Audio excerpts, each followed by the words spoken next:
Hello guys, this is Rehan. A platform of learning channel पर आप सभी का स्वागत है। जैसा कि वीडियो के टाइटल से आप सभी को पता चल ही गया होगा कि आज हम किस टॉपिक पर बात करने वाले हैं। तो क्यों आपको यह वीडियो देखना चाहिए, पहले मैं ये बता दूं। जो कॉम्पिटिटिव एग्ज़ाम्स की तैयारी कर रहे हैं उनके लिए यह video very very very important है। जो कि सिविल सर्विसेज एग्ज़ाम्स की तैयारी कर रहे हैं, जैसे आईएएस या स्टेट लेवल के पीसीएस एग्ज़ाम्स जैसे आरएएस, एमपीपीएस वगैरह, उनके लिए तो यह वीडियो बहुत इम्पोर्टेंट है। लेकिन जिनका इन कॉम्पिटिटिव एग्ज़ाम से दूर दूर तक कोई लेना देना ही नहीं है, तो क्या यह उनके लिए भी इम्पोर्टेंट है? हाँ दोस्तों, यह उनके लिए भी इम्पोर्टेंट है जिनका कॉम्पिटिटिव एग्ज़ाम से कोई लेना देना नहीं है। क्यों इम्पोर्टेंट है? आपके आसपास बहुत से लोग रहते हैं, आपके परिवार वाले, आपके फ्रेंड्स वगैरह। तो इस वीडियो को देखने के बाद आप उनके विचारों से या उनके हाव भाव से, उनके मूड से भी आप पहचान सकोगे कि क्या मेरा फ्रेंड डिप्रेशन में है या मेरे फ्रेंड को कोई बड़ी प्रॉब्लम है। तो इस तरीके से आप अपने फ्रेंड्स को एनालाइज कर सकते हो, उनके ऊपर थोड़ा सा स्टडी कर सकते हो, उनके थॉट्स को पढ़कर आप बता सकते हो कि क्या इससे कोई बड़ी प्रॉब्लम है या ये कोई मानसिक तनाव में चल रहा है। तो इसलिए यह वीडियो आपके लिए भी काफ़ी इम्पोर्टेंट है। चलिए शुरू करते हैं। क्या आपको पता है मेंटल इलनेस, मानसिक रोग केवल इंडिया की ही नहीं बल्कि पूरे वर्ल्ड की बहुत बड़ी प्रॉब्लम है। अब मैं क्यों बोला कि यह पूरे वर्ल्ड की बहुत बड़ी प्रॉब्लम है? क्योंकि एक डेटा सामने आया है। डेटा है कि पूरे वर्ल्ड में हर 4 में से एक व्यक्ति मानसिक रोग का शिकार है और हर साल लगभग 8 लाख लोग मानसिक रोग के कारण मर जाते हैं। उनकी डेथ केवल मानसिक रोग के कारण ही हो जाती है, मेंटल इलनेस के कारण ही वह मर रहे हैं। जिसमें से 2 लाख वह हैं जिनकी उम्र 20 से 29 साल के बीच में है। यह आंकड़ा युद्ध में शहीद होने वाले सैनिकों व एक्सीडेंट में मरने वाले लोगों की संख्या से भी ज़्यादा है। मेंटल इलनेस, मानसिक रोग। इनसाइट के आधार पर हम मेंटल इलनेस को 2 पार्ट्स में डिवाइड करते हैं, न्यूरोटिक और साइकोटिक। अब आप कहोगे कि इनसाइट क्या होती है? चलिए देखते हैं इनसाइट क्या होती हैं।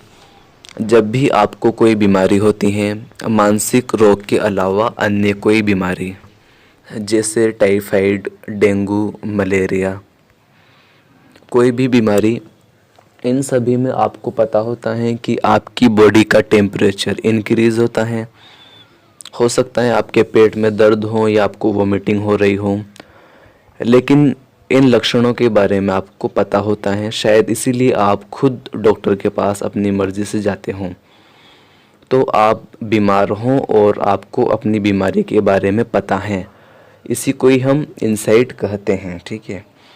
मानसिक रोग के अलावा कोई सी भी बीमारी हो, चाहे कैंसर हो, एड्स हो, सभी में इनसाइट प्रेजेंट होती हैं।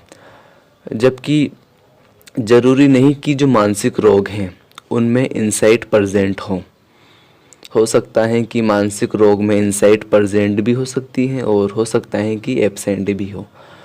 अब वह कौन कौन से मानसिक रोग हैं जिनमें इनसाइट प्रेजेंट होती हैं और कौन से हैं जिनमें इनसाइट एब्सेंट होती हैं? जिन मानसिक रोग में, जिन मेंटल इलनेस में इनसाइट प्रेजेंट रहती हैं उसे हम न्यूरोटिक कहते हैं, और जिनमें एब्सेंट रहती हैं उसे हम साइकोटिक कहते हैं। अब न्यूरोटिक जिसमें कि इनसाइट प्रेजेंट रहती हैं, इसके एग्जांपल्स कौन कौन से हैं? जैसे depression, anxiety, mania, OCD, obsessive compulsive disorder. अब साइकोटिक के एग्जांपल्स देखते हैं। साइकोटिक वह जिसमें इनसाइट एब्सेंट रहती हैं, यानी कि पेशेंट को पता नहीं होता कि वह बीमार हैं, इसीलिए वह खुद डॉक्टर के पास नहीं जाता है, उसके पेरेंट्स द्वारा उसे डॉक्टर के पास ले जाया जाता है। इसके एग्जाम्पल्स कौन कौन से हैं? जैसे स्किज़ोफ्रेनिया, बाइपोलर डिसऑर्डर। आगे देखते हैं, साइकोटिक सिम्टम्स होते हैं जिसके बेस पर हम मेंटल इलनेस को 2 पार्ट्स में फिर डिवाइड कर सकते हैं। अब देखिए कि साइकोटिक सिम्टम्स आखिर होते क्या हैं। ऐसे सिम्टम्स जो रियलिटी से अलग होते हैं, यानी कि जिनका वास्तविकता से कोई लेना देना नहीं होता है। इसमें व्यक्ति के जो थॉट्स, उसका बिलीफ और उसका परसेप्शन, इनका रियलिटी से कोई लेना देना नहीं होता है। अब देखते हैं कि कैसे उसके थॉट रियलिटी से अलग होते हैं। जैसे कि इसमें व्यक्ति को लगता है कि वह जो कुछ भी सोच रहा है वह उसके विचार नहीं है, किसी अन्य व्यक्ति द्वारा उसके अंदर विचार डाले जा रहे हैं। यानी कि वह अपनी मर्ज़ी से कुछ भी नहीं सोच रहा है, बल्कि कोई अन्य व्यक्ति है जो कि उसके अंदर विचार डाल रहा है। दूसरा है बिलीफ। फॉर एग्ज़ाम्पल, इसमें किसी व्यक्ति को लगता है कि उसकी वाइफ उसे मारना चाहती हैं, लेकिन रियलिटी में उसकी वाइफ ऐसी नहीं है, वह ऐसा कुछ भी नहीं सोच रही है। बट उस व्यक्ति को एक गलत विश्वास हो गया है, एक झूठा विश्वास हो गया है कि उसकी वाइफ उसको मारना चाहती हैं। आगे देखिए परसेप्शन। परसेप्शन को हम आगे डिटेल में पढ़ेंगे। देखिए परसेप्शन में आखिर होता क्या है। फॉर एग्ज़ाम्पल, कोई व्यक्ति बोलता है कि मैं जब भी डंडे को देखता हूँ तो मुझे आलिया भट्ट की आवाज़ सुनाई देती है। अब आप ही बताइए कि यह कैसे पॉसिबल है कि जब कोई व्यक्ति किसी ऑब्जेक्ट को देखता है तो उसे किसी व्यक्ति की आवाज़ कैसे सुनाई दे सकती है। तो इसमें व्यक्ति बोल रहा है कि मैं जब भी डंडे को देखता हूँ ना, तो मुझे आलिया भट्ट की आवाज़ सुनाई दे रही है। तो यह चीज़ रियलिटी से अलग है, रियल में ऐसा कुछ भी नहीं होता है। तो आप समझ ही गए होंगे कि साइकोटिक सिम्टम्स क्या होते हैं। साइकोटिक सिम्टम्स में व्यक्ति के थॉट, बिलीफ और परसेप्शन का रियलिटी से कोई लेना देना नहीं होता है, ठीक है। अब जो साइकोटिक सिम्टम्स किस में प्रेजेंट होते हैं, साइकोटिक मेंटल इलनेस में साइकोटिक सिम्टम्स प्रेजेंट होते हैं। यानी कि जो साइकोटिक मेंटल इलनेस वाले पेशेंट हैं, वो जो कुछ भी सोचते हैं, जो कुछ भी उनका बिलीफ है और जो कुछ उनका परसेप्शन है, उसका वास्तविकता से कोई भी लेना देना नहीं होता है और उनमें इंसाइट भी प्रेजेंट नहीं होती हैं। यानी कि पेशेंट को पता ही नहीं होता कि वह बीमार है, जबकि न्यूरोटिक में साइकोटिक सिम्टम्स एब्सेंट रहते हैं। यानी कि न्यूरोटिक वाले जो पेशेंट होते हैं वह वही सोचते हैं जो कि रियल हो, उनका वास्तविकता से संबंध होता है। वह ऐसा कुछ भी नहीं सोचते जो कि रियल ना हो। उनका बिलीफ, उनके परसेप्शन रियलिटी पर बेस होते हैं। न्यूरोटिक वाले पेशेंट को पता भी होता है कि वह बीमार हैं। न्यूरोटिक के एग्जाम्पल्स आप देख ही चुके हों, जैसे depression, mania, anxiety, OCD. Psychotic symptoms 2 प्रकार की बीमारियों में प्रेजेंट होते हैं, हेलुसिनेशन और डिल्यूजन। ये 2 प्रकार की बीमारी हैं जो कि साइकोटिक मेंटल इलनेस है। इसमें साइकोटिक सिम्टम्स प्रेजेंट होते हैं। यहाँ तक हम समझ चुके हैं कि मेंटल इलनेस के ही 2 टाइप्स के पेशेंट हैं, एक है न्यूरोटिक और एक है साइकोटिक। न्यूरोटिक वह पेशेंट है जिसको पता है कि वह बीमार है और वह जो कुछ भी सोचता है, जो कुछ उसका थॉट है, जो उसका बिलीफ है, परसेप्शन है, वह रियल है, उसका वास्तविकता से सीधा लेना देना है। वह ऐसा कुछ भी नहीं सोच रहा है जो कि रियल ना हो। और दूसरे टाइप का है साइकोटिक। साइकोटिक में जो व्यक्ति को पता ही नहीं है कि वह बीमार है, क्योंकि उसमें इंसाइट एब्सेंट है और इसके अलावा वह जो कुछ भी सोचता है, जो उसका थॉट है, उसका परसेप्शन है और उसका बिलीफ है, उसका वास्तविकता से कोई भी लेना देना नहीं है। अब आप कहोगे चलो ठीक है कि ये 2 टाइप्स के पेशेंट है, ठीक है, तो अब आप बताइए कि आखिर इन्हें मानसिक रोग हुआ कैसे? क्या कारण है कि यह मानसिक बीमारियों से ग्रसित हो गए? तो हम समझते हैं कि मानसिक रोग होता क्यों है, चाहे वह न्यूरोटिक हो या साइकोटिक हो। आखिर मानसिक रोग व्यक्ति को हुआ क्यों? इसके लिए हम बायोसाइको सोशल मॉडल पढ़ते हैं। देखिए, मानसिक रोग के लिए 3 फैक्टर हैं जो कि रेस्पॉन्सिबल हैं।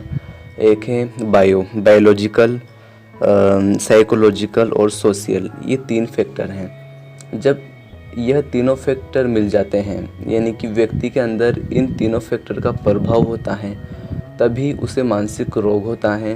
किसी एक के कारण नहीं, किसी 2 के कारण नहीं। जब यह तीनों फैक्टर मिलते हैं, उसके बाद ही उसे मानसिक रोग होता है। तीनों फैक्टर को बारी बारी से समझते हैं। बायोलॉजिकल को देखते हैं। हो सकता है कि उस व्यक्ति के जीन ही ऐसे हो। यदि पेरेंट्स को स्किज़ोफ्रेनिया था, तो 10 से 15% चांस है कि उनके बच्चों को भी स्किज़ोफ्रेनिया हो। सो ये बायोलॉजिकल फैक्टर हैं जो भी मेंटल इलनेस के लिए रेस्पॉन्सिबल हैं। इसके बाद है सोशल। यदि कोई व्यक्ति बहुत लंबे समय से बेरोज़गार हैं और उसको उसके फैमिली द्वारा बोला जा रहा है कि कोई काम धंधा नहीं है, अभी तक नल्ला बैठा हुआ है, तो इस टाइप से वह मानसिक तनाव से ग्रसित हो जाता है, तो उसे भी मेंटल इलनेस होने का खतरा है। और एग्ज़ाम्स में भी होता है। यदि किसी बच्चे के कम मार्क्स आ गए, तो उसके पेरेंट्स इसलिए दुखी नहीं हैं कि उसके मार्क्स कम आए हैं, बल्कि इसलिए दुखी हैं क्योंकि पड़ोसी के उससे ज़्यादा मार्क्स आ गए हैं। तो इसलिए वो छोटे छोटे बच्चे भी मानसिक तनाव से ग्रसित हो जाते हैं। तीसरा है साइकोलॉजिकल। यदि कोई व्यक्ति बहुत लंबे समय से किसी कॉम्पिटिटिव एग्ज़ाम की तैयारी कर रहा है, लेकिन उसका सिलेक्शन नहीं हो पाता है, तो उसमें एक गिल्ट क्रिएट हो जाती है, एक गिल्ट वाली फीलिंग आने लग जाती हैं। सो ये 3 फैक्टर हैं जिसके कारण मेंटल इलनेस होता है, मानसिक रोग होता है। हम जान चुके हैं कि मेंटल इलनेस के 2 टाइप के पेशेंट हैं।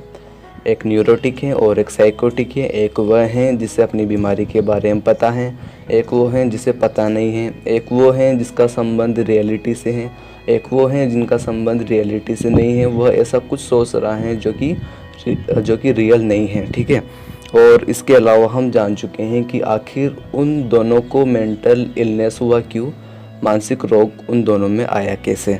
तो ये जो 3 फैक्टर हैं हमने देखे हैं, बायोलॉजिकल, सोशल और साइकोलॉजिकल। चलिए आगे बढ़ते हैं। हमें पता है कि 2 लोगों को मानसिक रोग है, ठीक है। अब उन्हें मानसिक रोग हुआ कैसे, ये हमें पता चल चुका है, ठीक है। लेकिन मानसिक रोग होने के कारण उनकी डेथ क्यों हो गई? हमने स्टार्टिंग में भी पढ़ा था कि हर साल 8 लाख लोग मानसिक रोग के कारण मर जाते हैं। तो आखिर उनकी डेथ हुई क्यों? तो इसके प्रमुख कारण हैं, एक तो वह उसके माइंड पर इतना ज़्यादा तनाव होता है कि वह सुसाइड करने के लिए मजबूर हो जाता है। उसे इसके अलावा कोई और विकल्प दिखाई ही नहीं देता और वह सुसाइड अटेम्प्ट कर लेता है। इसके अलावा पेशेंट को प्रॉपर ट्रीटमेंट नहीं मिल पाता है। अब सवाल है कि उसे ट्रीटमेंट क्यों नहीं मिल पा रहा है? क्योंकि हमें पता है कि जो साइकोटिक टाइप के जो पेशेंट होते हैं, उनमें इंसाइट एब्सेंट रहती हैं, यानी कि उनको अपनी इलनेस का पता नहीं होता, इसलिए उनके पेरेंट्स उनको डॉक्टर के पास लेकर जाते हैं। क्योंकि उनमें इंसाइट एब्सेंट रहती हैं, तो वह अपनी इच्छा से मेडिकेशंस टाइम पर नहीं लेते हैं, दवाइयाँ टाइम पर नहीं लेते हैं, जिसके कारण भी उनकी डेथ हो जाती है। एक है अत्यधिक मानसिक तनाव के कारण व्यक्ति नशे पर डिपेंड हो जाता है। किसी भी प्रकार का वह नशा करने लगता है, या तो वह अल्कोहल का सेवन करने लगता है, अल्कोहल या टोबैको या स्मोकिंग जैसे बुरी बुरी चीज़ों का सेवन करने लगता है। इससे क्या होता है कि या तो उसका लीवर में प्रॉब्लम आ जाती है, लीवर ख़राब हो जाता है, या उसका सांस लेने की रेट कम हो जाती है। सो ये 3 कारण हैं जिनकी वजह से मेंटल इलनेस के पेशेंट की डेथ हो जाती है। नेक्स्ट है मेंटल स्टेटस एग्जामिनेशन, यानी कि आपके सर्किल में जो लोग रहते हैं, आपके फ्रेंड्स, आपके रिलेटिव्स वगैरह, तो आप उनकी मेंटल कंडीशन को कैसे पहचानें, कि आपको कैसे पता चले कि मेरा फ्रेंड या मेरा रिलेटिव मानसिक रोग का शिकार है या इसे कुछ प्रॉब्लम है। ठीक है, तो उसे पहचानने के लिए 3 चीज़ें होती हैं, परसेप्शन, थॉट और मूड। यानी कि इन तीनों चीज़ों के थ्रू आप पहचान सकोगे कि इसे ये प्रॉब्लम है या इसकी मेंटल स्थिति यह है। ठीक है, तो हम बारी बारी से देखते हैं परसेप्शन, थॉट और मूड को। अब समझते हैं कि परसेप्शन क्या होता है। कोई भी इन्फॉर्मेशन हो वो हमारे ब्रेन में एंटर करती है हमारे सेंसरी ऑर्गन के थ्रू। सेंसरी ऑर्गन्स क्या होते हैं, जैसे कि हमारी आँख, हमारे कान, हमारी नाक, हमारी जीभ, टंग और हमारी स्किन। तो इसके थ्रू हम पहचान सकते हैं कि उसकी स्थिति क्या है। ठीक है, अब जैसे कि ये जो इन्फॉर्मेशन है, कोई भी इन्फॉर्मेशन हमारे ब्रेन में एंटर कर रही है हमारे सेंसरी ऑर्गन्स के थ्रू। ठीक है, अब इसमें एक चीज़ यह है कि कोई भी चीज़ जो कि इन्फॉर्मेशन जो कि हमारे ब्रेन में आ रही है, उसके लिए कोई ऑब्जेक्ट प्रेजेंट होना चाहिए। ठीक है, कोई भी ऑब्जेक्ट हो, जैसे कि हम किसी चीज़ को देख रहे हैं तो हम उसी को ही तो देखेंगे जो कि प्रेजेंट हो, जो कि ऑब्जेक्ट हो। तो बिना ऑब्जेक्ट को हम देख नहीं सकते। ठीक है, और या हमारे कान से हमें वही सुनाई देगा जो कि प्रेजेंट हो, या हमें उसी की स्मेल आएगी जो कि उपस्थित हो, जो कि प्रेजेंट हो। तो इसी तरीके से कोई भी परसेप्शन होने के लिए किसी ऑब्जेक्ट का होना ज़रूरी होता है। ठीक है, अब परसेप्शन के भी बहुत टाइप होते हैं, जैसे कि कोई परसेप्शन हमें आँखों के थ्रू हो रहा है, यानी कि हमारी आईज से कोई इन्फॉर्मेशन हमारे ब्रेन तक एंटर कर रही है, तो उसे हम विजुअल परसेप्शन कहेंगे। ठीक है, और जो कान के थ्रू एंटर कर रही है उसे हम ऑडिटरी परसेप्शन कहेंगे, और जो चीज़ स्मेल से आ रही है उसे हम ऑल्फैक्टरी परसेप्शन कहेंगे। जो इन्फॉर्मेशन हमारी टंग के थ्रू हमारे ब्रेन में एंटर करती है उसे हम गुस्टेटरी परसेप्शन कहते हैं। आप समझ गए होंगे कि परसेप्शन क्या होता है। कोई भी इन्फॉर्मेशन हो वो हमारे ब्रेन में एंटर करती हैं। ठीक है, उसके लिए सेंसरी ऑर्गन के थ्रू वह हमारे ब्रेन में एंटर करती हैं, उसी को ही हम परसेप्शन कहते हैं। ठीक है, तो परसेप्शन से हम किसी व्यक्ति की मेंटल कंडीशन के बारे में कैसे जान सकते हैं।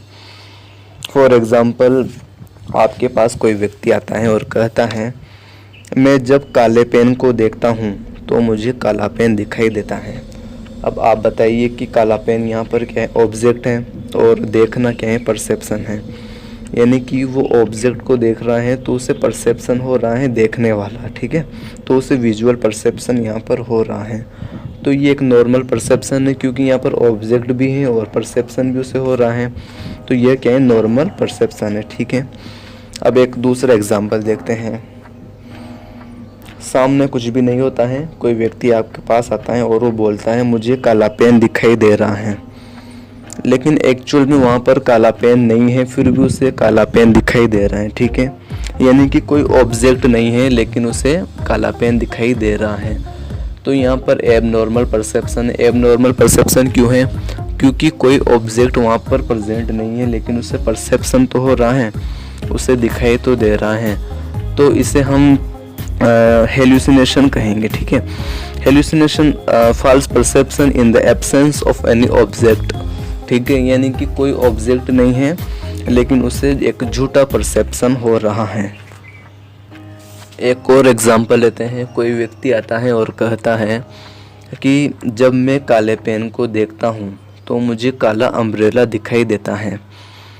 अब आप ही बताइए कि काला पेन देखने से काला अम्ब्रेला दिखाई दे रहा है उसको, यानी कि वहाँ पर ऑब्जेक्ट तो है लेकिन परसेप्शन उसको झूठा हो रहा है, ठीक है, गलत परसेप्शन उसको यहाँ पर हो रहा है, ठीक है। False perception of a normal object, एक नॉर्मल ऑब्जेक्ट का उसको क्या एक झूठा परसेप्शन हो रहा है, ठीक है, तो इसे हम इल्यूजन कहते हैं। चलो एक एग्जांपल आप बताना, आप सोचना, कोई व्यक्ति आपके पास आता है और कहता है जब मैं आँख बंद करता हूँ तो मुझे आलिया भट्ट दिखाई देती हैं। तो यह कौन सा एग्जांपल है, क्या हो सकता है, सोचिए। हमने पहले पढ़ा था कि कोई व्यक्ति है और कोई ऑब्जेक्ट नहीं है लेकिन उसे काला पेन दिखाई दे रहा है।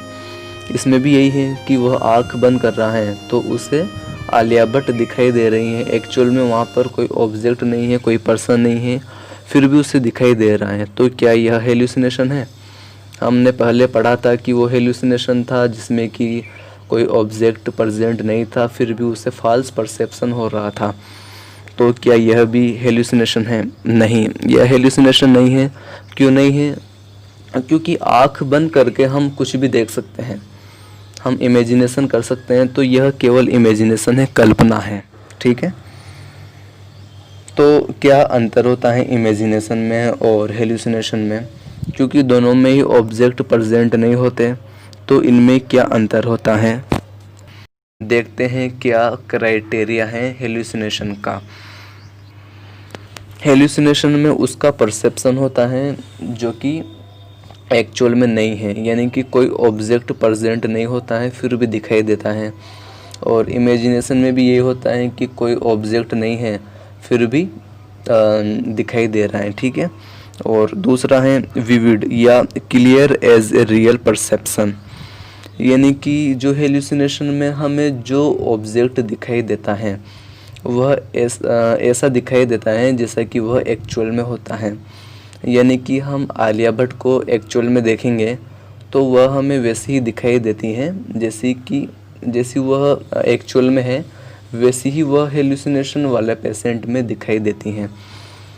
यानी कि जैसे कि हम आलिया भट्ट को जैसे हमें दिखाई दे रही हैं, तो हेल्यूसिनेशन वाले पर्सन को आलिया भट्ट की एब्सेंस में भी वह प्रेजेंट नहीं है तब भी उसको वैसी दिखाई देती हैं जैसे कि वो हमें उपस्थित होती है तब दिखाई देती हैं।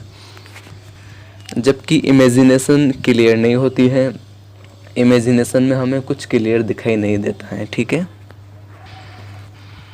अकर इन आउटसाइड ऑफ बॉडी, यानी कि हेल्यूसिनेशन में जिस चीज़ की हेल्यूसिनेशन हो रही है तो वह हमें हमारी बॉडी के बाहर दिखाई देता है। यानी कि आलिया भट्ट उस व्यक्ति को दिखाई दे रही हैं तो उसको बाहर ही दिखाई दे रही हैं, उसकी ब्रेन में नहीं। जबकि इमेजिनेशन हमें अपनी ब्रेन में दिखाई देती हैं, अपने अंदर दिखाई देती हैं, ठीक है। हेल्यूसिनेशन उसके कंट्रोल में नहीं होती हैं। यानी कि किसी व्यक्ति को हेल्यूसिनेशन हो रहा है तो ऐसा नहीं कि जब वह चाहे तब आलिया भट्ट को देख सके और जब चाहे तब नहीं, ठीक है। जबकि इमेजिनेशन हमारे कंट्रोल में होती हैं, हम चाहे तब इमेजिनेशन कर सकते हैं, कल्पना कर सकते हैं और जब चाहे तब नहीं कर सकते। हेल्यूसिनेशन का एक टाइप और होता है reflex hallucination, object present of one type but hallucination is another type. यानी कि इसमें क्या होता है, जैसे फॉर एग्जांपल मैं कोई व्यक्ति बोलता है मैं जब डंडे को देखता हूँ तो मुझे आलिया भट्ट की आवाज़ सुनाई देती है। अब वहाँ पर डंडा क्या है, डंडा ऑब्जेक्ट है, ठीक है, जिसको हम देख सकते हैं, ठीक है। अब आलिया भट्ट उसे दिखाई नहीं दे रही बल्कि उसकी आवाज़ उसको सुनाई दे रही है। यानी कि यहाँ पर जो परसेप्शन हो रहा है, ऑब्जेक्ट का जो परसेप्शन है वह तो विजुअल परसेप्शन है, बट उसको परसेप्शन यहाँ पर हो कौन सा रहा है, यहाँ पर उसे ऑडिटरी परसेप्शन हो रहा है, विजुअल परसेप्शन नहीं हो रहा है, ठीक है। तो इसी को हम कहते हैं रिफ्लेक्स हेल्यूसिनेशन, ठीक है। जो लोग भांग का सेवन अधिक करते हैं अक्सर उनमें रिफ्लेक्स हेल्यूसिनेशन देखने को मिलता है। दूसरा है थॉट, यानी कि किसी के थॉट से, किसी के विचार से हम कैसे पहचाने उसकी मेंटल कंडीशन के बारे में, ठीक है। अब एबनॉर्मलिटी ऑफ थॉट्स क्या होती हैं, इसमें फर्स्ट पर है डिल्यूज़न। डिल्यूज़न में हमने पहले देखा था कि डिल्यूज़न में साइकोटिक सिम्टम्स पाए जाते हैं। साइकोटिक सिम्टम्स मीन्स जिनका रियलिटी से कोई लेना देना नहीं होता, ठीक है। यानी कि व्यक्ति जो कुछ भी सोचता है वह वास्तविक नहीं होता है, इसी को हम डिल्यूज़न कहते हैं। फॉर एग्ज़ाम्पल, कोई व्यक्ति बोलता है मुझे लगता है कि मेरी शक्ल रणवीर कपूर से भी अच्छी है। तो क्या यह डिल्यूज़न है? हो सकता है कि यह डिल्यूज़न है। डिल्यूज़न मीन्स कि रियलिटी से अलग हो, लेकिन हो सकता है कि यह सही भी हो सकता है, उसकी शक्ल रणवीर कपूर से अच्छी भी है। तो इसका क्राइटेरिया क्या है? नंबर 1, फॉल्स बिलीफ, यानी कि उसको एक झूठा विश्वास हो जाता है, ठीक है। Number 2, fixed and unbreakable. For example, मैं बोल रहा हूँ कि मेरी शक्ल रणवीर कपूर से भी अच्छी है, ठीक है। अब मेरा फ्रेंड मेरे पास आता है, उसने मुझे मिरर में दिखाया कि ये तू है और ये रणवीर कपूर है, अब बता किसकी शक्ल अच्छी है। लेकिन मैं मानने के लिए तैयारी नहीं हूँ, मैं अपनी बात पर अटल हूँ कि नहीं, मेरी शक्ल रणवीर कपूर से अच्छी है। तीसरा है अनएक्सेप्टेबल बाय सोशल बैकग्राउंड। अब समाज भी उस चीज़ को नहीं मानता है। जैसे कि मेरा फ्रेंड मुझे पूरे गांव में ले गया, ठीक है। पूरे गांव वालों को वहाँ पर उसने इकट्ठा कर लिया और उसने रणवीर कपूर को भी वहाँ पर इनवाइट कर लिया, बुला लिया, ठीक है। अब पूरे गांव वालों से पूछता है वो, गांव वालों बताओ कि इन दोनों में से अच्छा कौन लगता है, इन दोनों में से किसकी शक्ल अच्छी है। पूरे गांव वालों ने बोल दिया कि रणवीर कपूर की शक्ल अच्छी है, लेकिन फिर भी मेरा विश्वास अभी तक बना हुआ है कि नहीं, मेरी शक्ल ही रणवीर कपूर से अच्छी है। सो इसी को कहते हैं डिल्यूज़न।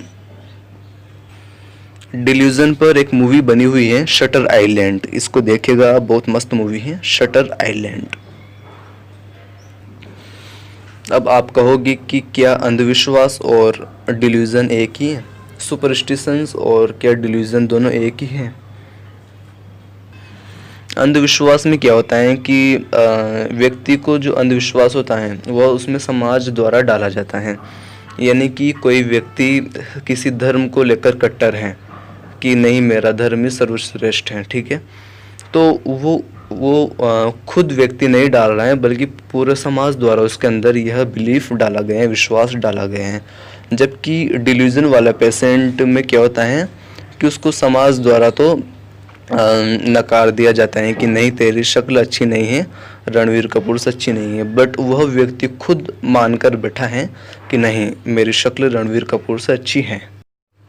डिल्यूज़न कई प्रकार के होते हैं। Number 1, delusion of परसेक्यूशन।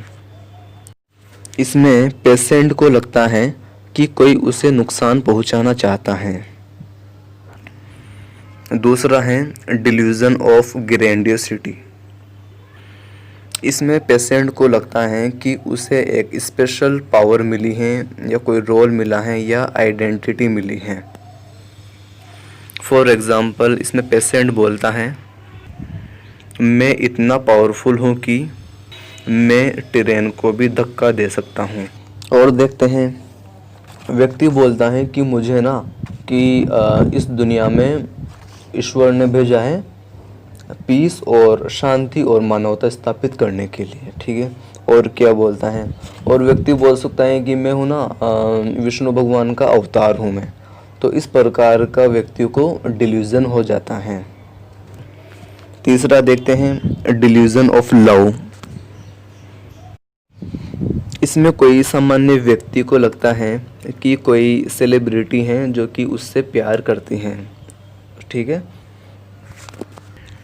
यानी कि कोई बड़ा व्यक्ति है जिसका सोशल इकोनॉमिकल लेवल बहुत हाई है, तो उससे लगता है कि जैसे कि व्यक्ति को लगता है कि जो आलिया भट्ट मुझसे प्यार करती हैं, ठीक है। फॉर एग्ज़ाम्पल, इसमें क्या होता है, जैसे कि पेशेंट और डॉक्टर का कन्वर्सेशन हो रहा है, ठीक है। अब पेशेंट बोलता है आलिया भट्ट ने रणवीर कपूर से इसलिए ब्रेकअप किया क्योंकि वह मुझसे प्यार करती हैं।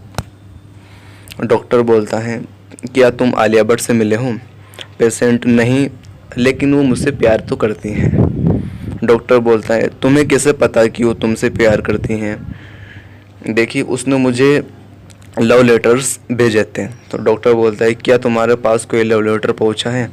नहीं, कोई लव लेटर तो पहुंचा नहीं, क्योंकि रणवीर कपूर ने उन्हें छुपा दिया होगा, इसलिए मेरे पास वो लव लेटर नहीं पहुंचे हैं। तो इस तरीके से पेशेंट डॉक्टर से बोलता है। तो इसे ही डिल्यूजन ऑफ लव कहते हैं। किसी व्यक्ति को ऐसा लगता है कि कोई सेलिब्रिटी है जो कि उससे प्यार करती है। चौथा है डिल्यूजन ऑफ इनफिडेलिटी। इस पर एक मूवी बनी हुई है ओमकारा, ठीक है। इसमें पेशेंट को लगता है कि कोई उसे धोखा दे रहा है, ठीक है। हो सकता है कि वो उसकी गर्लफ्रेंड हो, उसकी वाइफ हो, उसका हस्बैंड हो। तो पेशेंट को लगता है कि कोई उसे चीट कर रहा है, ठीक है। और ये जो मेंटल इलनेस है, ये ज़्यादातर उनमें देखने को मिलती हैं जो कि अल्कोहल का सेवन करते हैं, जो कि अल्कोहल डिपेंड हैं, उनमें ज़्यादा देखने को मिलती हैं। पांचवा है डिल्यूजन ऑफ इनॉर्मिटी। इसमें पेशेंट को लगता है कि उसका एक छोटा सा एक्शन बहुत खतरनाक साबित हो सकता है, ठीक है। अब इसमें पेशेंट क्या बोलता है, मैं टॉयलेट नहीं कर सकता, क्योंकि यदि मैं टॉयलेट करूँगा तो पूरी दुनिया में बाढ़ आ जाएगी। और क्या बोल सकता है, मैं छींकूंगा नहीं, क्योंकि अगर मैं छींकूंगा तो हो सकता है कि पूरी दुनिया में जितने भी मकान हैं सब उड़ जाए। तो इस तरीके से पेशेंट बोलता है, इसी को कहते हैं डिल्यूजन ऑफ इनॉर्मिटी। सो ये थॉट्स में डिल्यूजन ख़त्म हो चुके हैं। अब नेक्स्ट है दूसरा, डिल्यूजन के बाद दूसरा है थॉट इंसर्शन। इसमें व्यक्ति को लगता है कि उसके माइंड में जो कुछ भी विचार आ रहे हैं वह उसके नहीं है, किसी अन्य व्यक्ति द्वारा उसमें विचार डाले जा रहे हैं, ठीक है। और ये स्किज़ोफ्रेनिया वाले पेशेंट में अधिक देखने को मिलता है। तीसरा है थॉट ब्रॉडकास्टिंग। इसमें व्यक्ति को लगता है कि वह जो कुछ भी सोच रहा है तो कोई अदर पर्सन उसको जान रहा है, यानी कि उसके थॉट ब्रॉडकास्ट हो रहे हैं, जो कुछ भी उसके माइंड में चल रहा है। तो पेशेंट को लगता है कि मेरे सामने वाले को भी पता है कि मैं क्या सोच रहा हूँ, ठीक है। ये भी स्किज़ोफ्रेनिया वाले पेशेंट में पाया जाता है। चौथा है परसिवरेशन। इसमें किसी थॉट का रिपीटेशन होता है, एक ही थॉट का बार बार रिपीटेशन होता है। फॉर एग्जांपल जैसे डॉक्टर और पेशेंट के बीच में कन्वर्सेशन चल रहा है, ठीक है। डॉक्टर बोलते हैं what is your name, patient बोलता है तावड़ा। और डॉक्टर बोलते हैं what is your father name, patient फिर कहता है तावड़ा। Doctor where do you stay, patient कहता है तावड़ा। और डॉक्टर बोलते हैं who is prime minister of India, patient बोलता है तावड़ा। तो इस तरीके से यहाँ पर एक ही थॉट का बार बार रिपीटेशन होता है। तीसरा है मूड। मूड से हम किसी व्यक्ति की मेंटल कंडीशन के बारे में कैसे पता कर सकते हैं।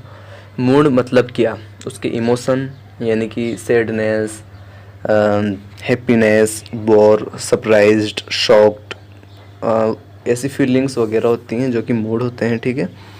तो मूड से हम कैसे पहचानेंगे, किसी व्यक्ति का मूड देखकर कैसे पहचाने उसकी मेंटल कंडीशन के बारे में, ठीक है। तो पढ़ते हैं। अब एबनॉर्मेलिटी ऑफ मूड क्या होती है। नंबर 1 है यूफोरिया।